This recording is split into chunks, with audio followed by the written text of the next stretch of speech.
Welcome to ఉద్యోగ అన్వేషణ channel. 1 April 2024 editorials చూద్దాము. ఇవాళ ఇచ్చిన ఆర్టికల్స్ అన్నీ ఇంపార్టెంటే ఉన్నాయి. ఇవి చాలా ఇంపార్టెంట్గా ఉన్నాయి. వీటిని 1కి 2 సార్లు వినండి. చూద్దాం. ఫస్ట్ ఆర్టికల్, విదేశీ పెట్టుబడులకు ఎర్రతివాచి. ఒక దేశంలోని ఆర్థిక విధానాలు, చౌకైన శ్రామిక వనరులు విదేశీ ప్రత్యక్ష పెట్టుబడుల ఎఫ్డిఐలను ఆకర్షిస్తాయి. నేడు ప్రపంచంలో అత్యంత వేగంగా అభివృద్ధి చెందుతున్న భారతదేశము సహజంగానే ఎఫ్డిఐలను రాబడుతుంది. విదేశీ ప్రత్యక్ష పెట్టుబడులంటే రుణాలు కాదు. ఇక్కడ పరిశ్రమలు, వ్యాపారాల స్థాపనకు ఉపకరించే పెట్టుబడులు. ఇవి ప్రైవేట్ రంగంలో పరిశ్రమల వృద్ధికి ఊతమిస్తాయి. కొత్త సాంకేతికతలను అందుబాటులోకి వస్తాయి. భారత్లో 1991లో ఆర్థిక సరళీకరణ చేపట్టినప్పటి నుంచి ఎఫ్డిఐల ప్రవాహం వేగంగా ఊపందుకుంది. తదనంతర కాలంలోనూ వీటి ప్రాముఖ్యాన్ని గుర్తించి ప్రోత్సహించే విధానాలు అమలు అయ్యాయి. ప్రధానంగా విమానయానము, సమాచార సాంకేతికత, ఆరోగ్యము, పారిశ్రామిక ఉత్పత్తి, ఆర్థిక సేవల రంగంలో ఎఫ్డిఐల భారీగా వచ్చాయి. ప్రభుత్వ రంగం, బ్యాంకింగ్, ఆహారోత్పత్తులు, రీటైలు, పత్రికలు, ఉపగ్రహాల సేవల్లో ఎఫ్డిఐలకు ప్రభుత్వం నుంచి ముందస్తు అనుమతి లేదా లైసెన్సులు కావాలి. కొన్ని ఇతర రంగాల్లో ముందస్తు అనుమతి లేకుండానే ఎఫ్డిఐని అనుమతి ఇస్తారు. లాటరీలు, జూదము, సిగరెట్లు, స్థిరాస్తి వ్యాపారము తదితర రంగాల్లో ఎఫ్డిఐని నిషేధించారు. 2023 ఆర్థిక సంవత్సరంలో కంప్యూటర్, హార్డ్వేర్ రంగాల్లో అత్యధిక ఎఫ్డిఐలు ప్రవహించాయి. అత్యధికంగా 2023లో ఎందులో వచ్చాయంటే కంప్యూటర్లను, హార్డ్వేర్ల మీద, అంటే సాఫ్ట్వేర్, అంటే ఐటీ సంబంధించినవి ఎఫ్డిఐలు ప్రవహించాయి. ఇతర సేవా రంగంలోనూ ఎక్కువగానే విదేశీ ప్రత్యక్ష పెట్టుబడులు వచ్చాయి. ఉత్పత్తి అనుసంధానిత ప్రోత్సాహక పథకము PLI, ప్రధానమంత్రి గతిశక్తి, ప్రత్యేక ఆర్థిక మండళ్లు SEZ నుంచి కార్యక్రమాలు ఎఫ్డిఐలను మరింతగా ఆకర్షిస్తున్నాయని అంచనా. 2022లో పార్లమెంటు ఆమోదం పొందిన జన్ విశ్వాస్ బిల్లు 42 చట్టాలను సవరించి కొన్ని చిన్న నేరాలను శిక్షలు పడే చర్యలు పరిధి నుంచి మినహాయించింది. ఇది వ్యాపార సంస్థలపై ఒత్తిడిని తగ్గించి సులభతరం వాణిజ్యానికి బాటలు వేసింది. 2024-25లో పెద్ద సంఖ్యలో ఎఫ్డిఐ ప్రతిపాదనలు ఆమోదం పొందాయి. ఎఫ్డిఐలు పెరిగితే ఉపాధి అవకాశాలు అధికమవుతాయి. కొత్త సాంకేతికతతో అధిక ఉత్పాదన శక్తి సమకూరుతుంది. నాణ్యమైన ఉత్పత్తి ప్రక్రియలు అమలవుతాయి. అంతర్జాతీయ సరఫరా గొలుసులో భారత్ అంతర్భాగం కావడానికి బాటలు వేస్తాయి. భారత్ తయారీ కింద 25 రంగాలు ఎఫ్డిఐల ద్వారాలు తెరిచింది. 2022లో అత్యధిక ఎఫ్డిఐని అందుకున్న దేశాల్లో భారత్ 10వ స్థానంలో నిలిచింది. అత్యధికంగా ఎఫ్డిఐ అందుకున్న దేశాల్లో భారత్ 10వ స్థానాన్ని నిలిచింది. దశాబ్దాల ఆర్థిక సంస్కరణలు ఫలితమిది. చైనాలోని ఎఫ్డిఐల ప్రవాహము తగ్గుతుంటే భారత్లో పెరగడం విశేషము. ఒక దేశంలో ఇతర దేశాల నుంచి ఎఫ్డిఐ ప్రవేశించినట్లే స్వదేశీ కంపెనీలు విదేశాల్లోనూ పెట్టుబడులు పెడతాయి. ఇవి పరదేశాల్లో ఎఫ్డిఐ అవుతాయి. ఇలా స్వదేశానికి వచ్చిన, ఇతర దేశాలకు వెళ్ళిన పెట్టుబడుల మధ్య తేడాను నికర ఎఫ్డిఐ ప్రవాహంగా పరిగణిస్తారు. ఇది వాణిజ్య లోటును ఎక్కువగా ఉండవచ్చు లేదా తక్కువగాను ఉండవచ్చు. విదేశీ కంపెనీలు మన దేశంలో పూర్తిగా కొత్త కర్మాగారాలను లేదా విక్రయశాలలను స్థాపించవచ్చును. దాన్ని గ్రీన్ఫీల్డ్ ఎఫ్డిఐగా పరిగణిస్తారు.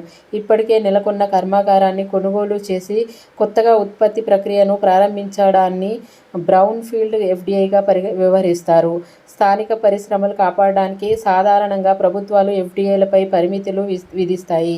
అలాగే రాజకీయ, ఆర్థిక స్వాతంత్రాన్ని పరిరక్షించుకోవడానికి కొన్ని కీలక రంగాల్లోకి ఎఫ్డిఐలను కట్టడి చేస్తాయి. అమెజాన్, గూగుల్, మైక్రోసాఫ్ట్ వంటి విదేశీ కంపెనీలు హైదరాబాద్లో కార్యాలయాలు నిర్మించడము ఎఫ్డిఐ కిందనే వస్తుంది. పన్ను రాయితీలు, చౌక శ్రామిక వనరులు ఎఫ్డిఐలను ఆకర్షిస్తాయి.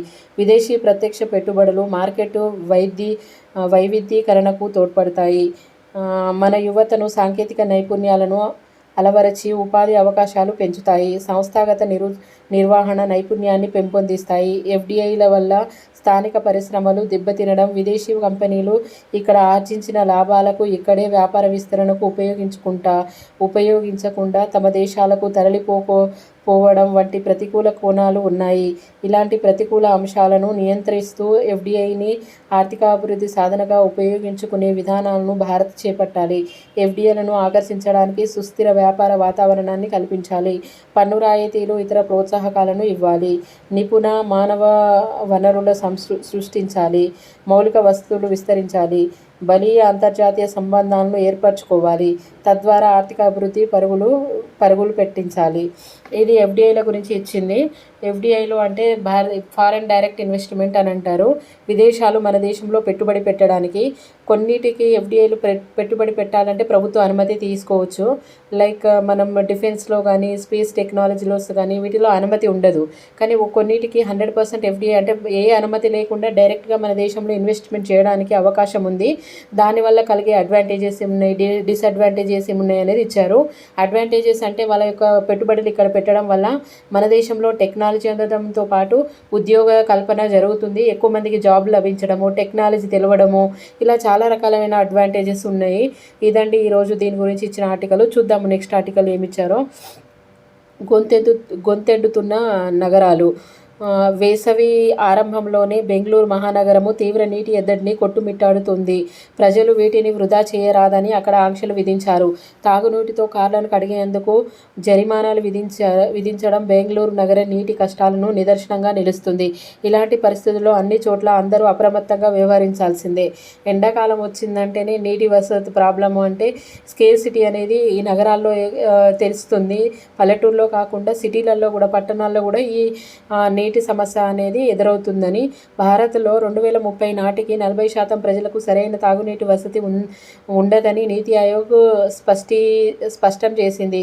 వరల్డ్ వైడ్ ఫండ్ నివేదిక ప్రకారంగా 2050 కల్లా ముంబై, ఢిల్లీ, జైపూర్, లఖన్పూర్, చెన్నై, ఇందౌర్, అమృత్సర్, పూణే, శ్రీనగర్, కోల్కతా, కోజికోడ్లతో పాటు తెలుగు రాష్ట్రాల్లోని హైదరాబాద్, విశాఖపట్నం లాంటి నగరాల్లో దాహంతో ప్రజలు అల్లాడక తప్పని దుస్థితి నెలకొంటుందనే హెచ్చరికలు తీవ్ర ఆందోళన కలిగిస్తున్నాయి.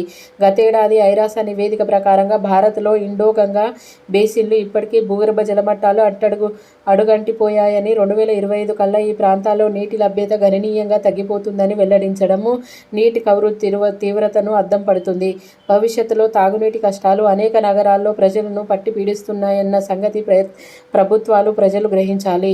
తదనుగుణంగా ముందు నుండే తగిన చర్యలు తీసుకోవాలి. కుండపోత వర్షాలు కురిసిన దేశంలో నగరాలు విస్తరిస్తుండడంతో పట్టణ జనాభా గణనీయంగా పెరుగుతుంది. ప్రభుత్వాలు, స్థానిక సంస్థలు సహజ వనరుల పరిరక్షణపైన దృష్టి సారించడం లేదు.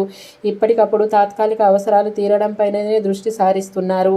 భవిష్యత్తుకు సంబంధించి శాశ్వత ప్రయోజనాలు నెరవేరేలా చర్యలు కొరవడుతున్నాయి.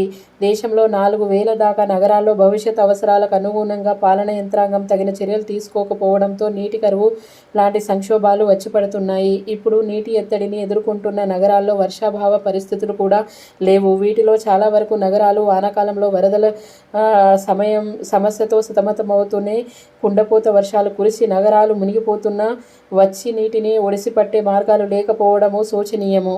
మంచినీటి చెరువులు అడ్డగోలుగా ఆక్రమించి విచ్చలవిడిగా స్థిరాస్తి వ్యాపారాన్ని వినియోగించుకోవడంతో నీటి వనరులు ధ్వంసమైపోతున్నాయి. బోరుబావులు తవ్వకంలో సరైన మార్గనిర్దేశకాలు పాటించకపోవడము, నగర వాసులకు నీటి వినియోగంపైన సరైన అవగాహన కల్పించకపోవడము, ఇంటింటికి ఇంకుడు గుంతలు ఏర్పాటు చేయకపోవడము తదితర జల సంరక్షణ చర్యలపైన ముందుచూపు కొరవడి నగరాల్లో తాగునీటి సమస్య విలయ తాండవం చేస్తుంది. దేశవ్యాప్తంగా నగరాల్లో తాగునీటి సమస్యను శాశ్వత పరిష్కార మార్గం చూపాలనే లక్ష్యంతో కేంద్ర ప్రభుత్వం 2015లో Atal mission for rejuvenation and urban transformation Amrut పథకాన్ని ప్రవేశపెట్టింది. అమృత్ పథకాన్ని ఏ సంవత్సరంలో ప్రవేశపెట్టారంటే 2015వ సంవత్సరము. ఈ పథకం ఏంటంటే అమృత్ అంటే Atal mission for rejuvenation and urban transformation అనే అబ్రివేషన్ అడగవచ్చు. ఆ తర్వాత దానికి కొనసాగింపుగా అమృత్ 2.0ను తెచ్చింది. ఈ పథకం కోసము దేశవ్యాప్తంగా రూపాయలు 32,793 కోట్ల విలువైన 4,676 ప్రాజెక్టులను పూర్తి చేసిన ఆశించిన ప్రయోజనాలు పూర్తి స్థాయిలో నెరవేరలేదు. ఈ పథకము అమలవుతున్న వరంగల్ లాంటి చిన్న నగరాల్లో ఇప్పటికీ తాగునీటి సరఫరాలో అనేక అడ్డంకులు ఎదురవుతున్నాయి. లీకేజీల బెడద, సరఫరా సక్రమంగా లేకపోవడం, ఆశించిన ఫలితాలు రావడం లేదు. ఆకర్షణీయ నగరాల పథకం కింద 2015-16లో దేశవ్యాప్తంగా 100 నగరాలకు కేంద్ర ప్రభుత్వం ఎంపిక చేసింది. ఆధునిక పరిజ్ఞానాన్ని ఉపయోగించి ప్రజల జీవన ప్రమాణాలను మెరుగుపరచడం ఈ పథకం లక్ష్యము. పథకం అమలవుతున్న నగరాల్లో తాగునీటి సమస్య పరిష్కారము, మురుగునీటి శుద్ధీకరణతో మంచినీటిని ఆదా చేసే ప్రాజెక్టును శ్రీకారం చుట్టే చర్యలు లేవు. జల జల సంరక్షణ చర్యలే కీలకము. నీటి సంక్షోభాన్ని ఎదుర్కొనే విషయంలో ఉదాసీనత పనికిరాదు. ముందు నుంచే మేల్కొనకపోతే ముప్పు తప్పదు. కృత్రిమ మేధ తదితర సాంకేతికతల ద్వారా భూగర్భ జలమట్టాలను ఎప్పటికప్పుడు అంచనా వేయాలి. ఆ సమాచారం ఆధారంగా పాలనా యంత్రాంగం అవసరమైన చర్యలు తీసుకోవడం ద్వారా మెరుగైన ప్రయోజనాల్ని సాధించవచ్చు. ప్రఖ్యాత పరిశోధన, సాంకేతిక విద్యా సంస్థల సహాయంతో జల సంరక్షణ చర్యలు అమలు చేయాలి. నీటి ఎద్దడిని అరికట్టేందుకు ముందు నుంచే అవసరమైన జాగ్రత్తలను పాటించేలా ప్రజల్లో అవగాహన పెంచాలి. బహుముఖ వ్యూహాలను పాటిస్తేనే తాగునీటి కరువును కట్టడి చేయడం సాధ్యమవుతుంది. ఇది నీటి సంరక్షణ గురించి సమస్యల గురించి ఈ ఆర్టికల్ ఇవ్వడం అనేది జరిగింది. ఇది చాలా ఇంపార్టెంట్. చూద్దాం నెక్స్ట్ ఆర్టికల్. కొత్త బంగారు లోకం చిప్పుల రంగము. మానవ నాగరికతను 20వ శతాబ్దంలో చమురు చోదక శక్తిగా నిలిచింది. 2వ శతాబ్దానికి మాత్రము చిప్పులే నడిపిస్తున్నాయి. నేడు కార్లు, ఫ్రిడ్జ్లు, స్మార్ట్ ఫోన్లు, ఎలక్ట్రానిక్ ఉపకరణలతో పాటు రక్షణ, అంతరిక్ష రంగాల్లో చిప్పులే కీలకము. భారత్ ఈ రంగంలో అంతర్జాతీయ శక్తి అవతరించేందుకు అడుగులేస్తుంది. భారత్ దేశీయంగా చిప్పుల తయారీకి అమిత ప్రాధాన్యం ఇస్తుంది. ఇటీవల రూపాయలు 1.25 లక్షల కోట్ల పెట్టుబడితో నిర్మిస్తున్న 3 సెమీకండక్టర్ల కర్మాగారాలకు ప్రధాని మోడీ శంకుస్థాపన చేశారు. ఇందులో గుజరాత్లో 2 ఉన్నాయి. అస్సాంలో ఒక పరిశ్రమే ఏర్పాటు చేస్తున్నారు. అంటే ఏంటిది? 3 సెమీకండక్టర్ కర్మాగారాలు 3 ఏర్పాటు చేయడానికి మోడీ గారు శంకుస్థాపన చేశారు. 2 గుజరాత్లో ఉన్నాయి, 1 అస్సాంలో ఉంది. ఈ వీటితో భారీగా ఉద్యోగ అవకాశాలు వస్తాయనే ఆశాభావం వ్యక్తమవుతుంది. ప్రస్తుతం భారత్లో పెద్ద ఎత్తున స్మార్ట్ ఫోన్లు తయారవుతున్నా వాటిని కావలసిన చిప్పులను విదేశీయుల నుండే ఎగుమతి చేసుకోవాల్సి వస్తుంది. స్మార్ట్ ఫోన్ల తయారీలో చిప్పులే కీలకము. సెమీ కండక్టర్ల దిగుమతికి మన దేశం ఎంతో విదేశీ మారక ద్రవ్యాన్ని వెచ్చించాల్సి వస్తుంది. ఈ రంగంలోకి స్వదేశీ, విదేశీ కంపెనీలను పెద్ద ఎత్తున ఆకర్షించాలని కేంద్ర ప్రభుత్వం నడుం కట్టింది. స్వదేశంలో చిప్పుల తయారీ ప్రోత్సహించడానికి కేంద్రము $10,000 కోట్ల కేటాయించి ఆమోదం పొందిన చిప్ తయారీ ప్రాజెక్టును సబ్సిడీలకు కల్పించనుంది. వైఫల్యాలను అధిగమించి సెమీకండక్టర్లు లేనిదే మానవ జీవితం ముందుకు సాగలేదనే పరిస్థితి నెలకొన్నాయి. అంతటి ప్రాముఖ్యం ఉన్న చిప్పుల తయారీలో అమెరికా, జపాన్, తైవాన్, దక్షిణ కొరియా, చైనాలు అగ్రగాములుగా ఉన్నాయి. అంటే చిప్పుల తయారీ ఎక్కువగా ఇక్కడ అమెరికా, జపాన్, తైవాన్, తర్వాత దక్షిణ కొరియా, చైనా ఇవి ఉన్నాయి. సెమీకండక్టర్ తయారీలో గతంలో ఎదుర్కొన్న వైఫల్యాలను అధిగమించి ఈ రంగంలో అగ్రగాముల సరసన నిలవాలని ఇండియా లక్షిస్తుంది. సెమీకండక్టర్లను తయారు చేయాలన్న ఆకాంక్ష 1960లోనే మన దేశంలో నెలకొన్న ఆ కలల వాస్తవ రూపం దాల్చలేదు. చిప్ల తయారీ ద్వారా అపరిమిత అవకాశాలు కల్పించేందుకు అవ్వమని ప్రధాని మోడీ ఇటీవల స్పష్టం చేశారు. యాపిల్, గూగుల్ వంటి సంస్థలు భారత్లో ఎలక్ట్రానిక్స్ రంగంలో భారీగా పెట్టుబడులు పెట్టాయి. యాపిల్ భారత్లో తయారు చేసిన ఐఫోన్లను అంతర్జాతీయ మార్కెట్లో సరఫరా చేస్తుంది. గూగుల్ మాతృ సంస్థ ఆల్ఫాబెట్ ఈ ఏడాది నుంచి భారత్లో స్మార్ట్ ఫోన్ల కూర్పు ప్రక్రియను చేపడుతుంది. అమెరికాకు చెందిన మైక్రాన్ సంస్థ గుజరాత్లో సెమీకండక్టర్ల కర్మాగారాన్ని ఏర్పాటు చేసింది. మైక్రాన్ సంస్థ గుజరాత్లో ఈ సెమీకండక్టర్ల కర్మాగారాన్ని స్థాపించింది. ఇది ఎవరికి సంబంధించింది అంటే ఇది అమెరికా దేశానికి సంబంధించిన సంస్థ. ఇది ఈ గుజరాత్లో ధోలేరా చిప్ల తయారీ కేంద్రము. అంటే ఇదేంటిది? ఈ కేంద్రం పేరు ఏంటిదంటే ధోలేరా అనేది చిప్ల కేంద్రం తయారీ కేంద్రంగా అవతరిస్తుంది. సెమీ కండక్టర్ లేదా చిప్ల తయారీకి ఉద్దేశించిన భారీ పెట్టుబడుల ప్రతిపాదన స్వదేశీ కంపెనీలతో పాటు విదేశీ కంపెనీల నుంచి కూడా వచ్చాయి. తైవాన్కు చెందిన పవర్ చిప్ కంపెనీతో కలిసి టాటా గ్రూప్, అంటే తైవాన్తోని సంబంధించిన కంపెనీ పవర్ గ్రూప్ ఉంది కదా, ఆ కంపెనీ తైవాన్ కంపెనీతోనేమో టాటా గ్రూప్ సెమీకండక్టర్ కర్మాగారాన్ని చేపడుతుంది. టాటా గ్రూప్ ఇప్పటికే స్మార్ట్ ఫోన్లు, విడిభాగాలు, కూర్పు పరిశ్రమలు నెలకొల్పింది. జపాన్కు చెందిన రెనేసాన్ ఎలక్ట్రానిక్ కార్పొరేషన్, జపాన్కి చెందింది ఏంటిది ఇదంటే రెనేసాన్ అనేది ఎలక్ట్రానిక్ కార్పొరేషను. ఇది ఇండియా చిప్ తయారీకి రంగంలో ప్రవేశించాలన్న అత్యుత్సాహత కనబరుస్తుంది. ఇప్పటికే ఇది భారతీయ సంస్థ భాగస్వామ్యంతో ముందుకు సాగుతుంది. ఇజ్రాయెల్ సంస్థ సైతం భారత్లో చిప్లను తయారు చేయాలని లక్ష్యిస్తుంది. నేడు $57,000 కోట్ల ఉన్న అంతర్జాతీయ చిప్ మార్కెట్ ఈ దశాబ్దం అంతానికి $1,00,000 కోట్ల పరిశ్రమకు అవతరించనుంది. ఈ రంగంలో అపార అవకాశాలను అందిపుచ్చుకోవచ్చని ప్రధాన దేశాలు పోటీ పడుతున్నాయి. చిప్ తయారీలో సెమీకండక్టర్లు, డివైసింగ్, ఉత్పత్తి, కూర్పు అనే 3 ప్రధాన విభాగాలున్నాయి. ఈ సెమీకండక్టర్ల తయారీలో ఈ 3 ప్రధాన అంశాలున్నాయి. ఒకటేంటిదంటే డిజైనింగు, ఉత్పత్తి, కూర్పు అనేది. అంటే ఒక్కో దేశంలో ఒక్కో విభాగంలో నైపుణ్యం సాధించింది. అమెరికానేమో చిప్ డిజైనింగ్లో అగ్రగామి. అమెరికా ఏం చేస్తుందంటే చిప్ డిజైనింగ్ చేస్తుంది, అందులో పేరు పొందిందని గడించింది. 72% దాకా చిప్ డిజైనింగ్ సాఫ్ట్వేర్ లైసెన్స్ విక్రయాలు అమెరికా కంపెనీల చేతుల మీదుగా నడుస్తున్నాయి. అంతర్జాతీయ చిప్ డిజైన్ అమ్మకాల్లో 46% వాటా అమెరికాది. చిప్ తయారీ మార్కెట్లో 50% వాటా తైవాన్ది. చిప్ తయారీలోనేమో తైవాన్ది ఎంత 50%. 17% వాటానేమో దక్షిణ కొరియా రెండో స్థానంను ఆక్రమిస్తుంది. తర్వాతి స్థాయిలో జపాను, చైనాలు చేజిక్కించుకున్నాయి. చిప్పుల కూర్పు ప్రధానంగా చైనా, తైవాన్, దక్షిణ కొరియాలో జరుగుతుంది. అంటే ఈ చిప్పుల కూర్పు అనేది ఎక్కడెక్కడ జరుగుతుందంటే చైనా, తైవాన్, దక్షిణ కొరియాలో జరుగుతుంది. ఈ విషయంలో చైనాదే అగ్రస్థానం. భారత్లో ప్రస్తుతం $3,518 కోట్ల ఉన్న చిప్ మార్కెట్ పరిమాణము 2026 కల్లా $6,400 కోట్ల చేరుతుందని అంచనా. ఇప్పటికీ $19,200 కోట్ల చిప్ మార్కెట్లతో చాలా ముందున్న చైనా ఈ రంగంలో మరింతగా భారీ పెట్టుబడులు గుమ్మరించనుంది. ఇతర రంగాల్లో అభివృద్ధి ఊతము.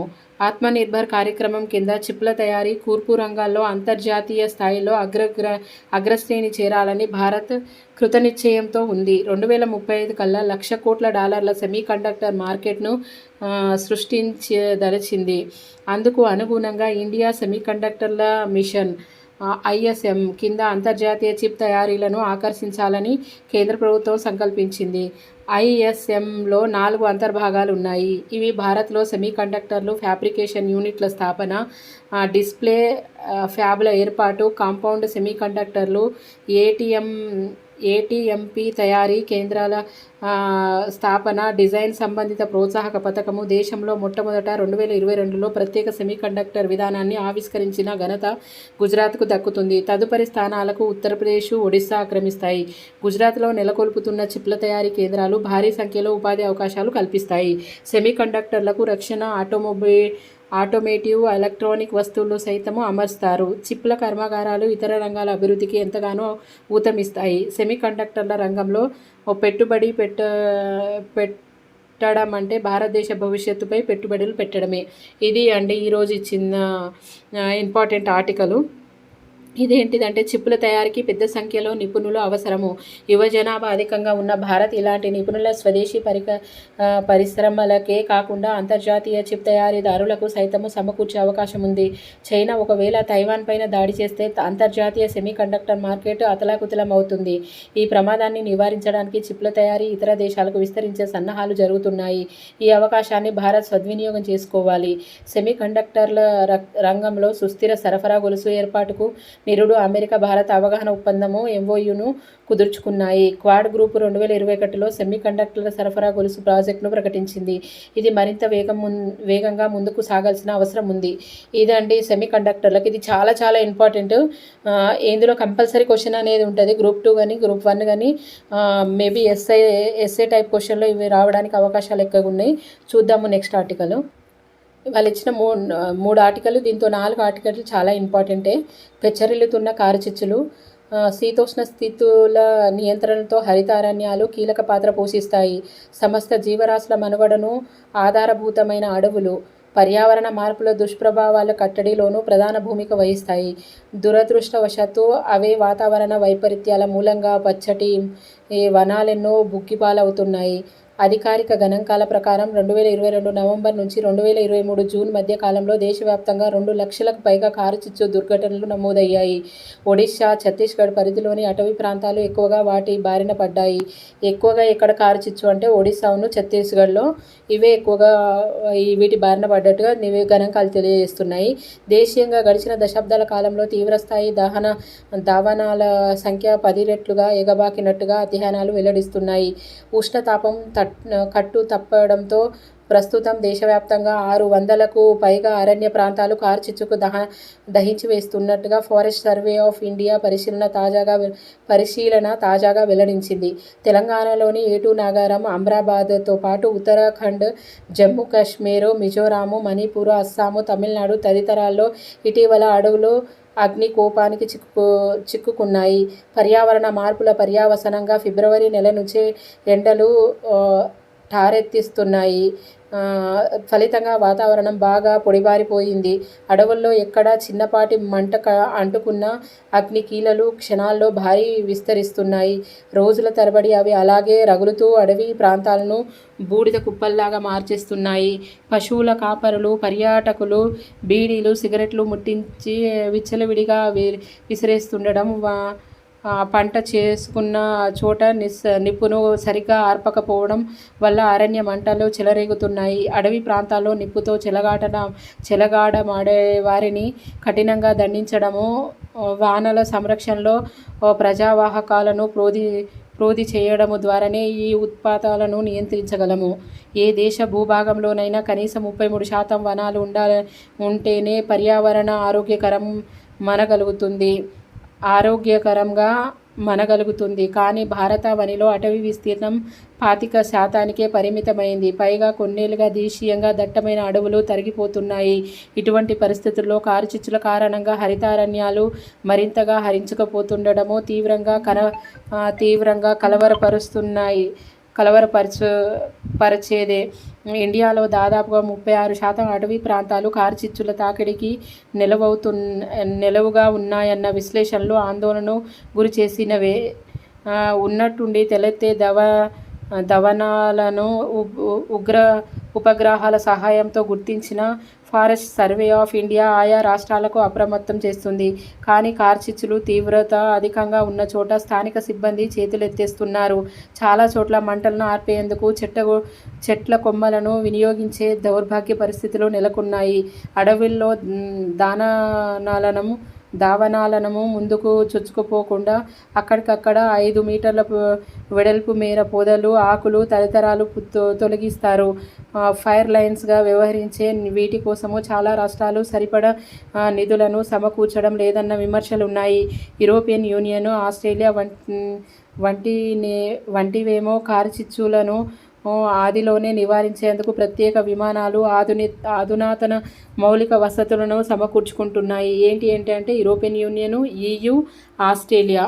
యూరోపియన్ యూనియన్ ఉన్న కంట్రీలు, తర్వాత ఆస్ట్రేలియా, ఇవి మాత్రము లేటెస్ట్ టెక్నాలజీని, విమానాలను సమకూర్చుకొని వీటిని ఈ కార్చిచ్చుని తగ్గిస్తున్నాయి. 2030 నాటికి 2.6 కోట్ల హెక్టార్ల మేరకు అడవులను పునరుద్ధరించాలని ఘన సంకల్పాన్ని ఇండియా గతంలోనే ప్రకటించింది. ఈ లక్ష్యము నెరవేరాలంటే కార్చిచ్చుల నియంత్రణపై ప్రభుత్వాలు ప్రత్యేకంగా దృష్టి సారించాల్సిందే. దావానలను ఎదుర్కొనేందుకు ఇతోధికంగా నిధులు కేటాయించడంతో పాటు సిబ్బందికి అధునాతన పరికరాలను సమకూర్చాలి. పుడమిని పెను ఇక్కట్లోకి నెడుతున్న వాతావరణ మార్పుల దుష్పరిణామాలను అరికట్టాలంటే కార్బన్ ఉద్గారాల తగ్గింపు దిశగా ప్రపంచ దేశాలన్నీ కలిసికట్టుగా కృషి చేయాలి. ఇవ్వండి ఈ రోజుకు సంబంధించిన ఆర్టికల్స్. ఈ ఆర్టికల్స్కి చాలా ఇంపార్టెంట్, అన్ని ఆర్టికల్స్ ఇంపార్టెంటే. 1కి 2 సార్లు ఈ ఆర్టికల్స్ వినండి. మీకు నచ్చితే ఈ ఛానల్ లైక్ చేయండి, షేర్ చేయండి, సబ్స్క్రైబ్ చేయండి.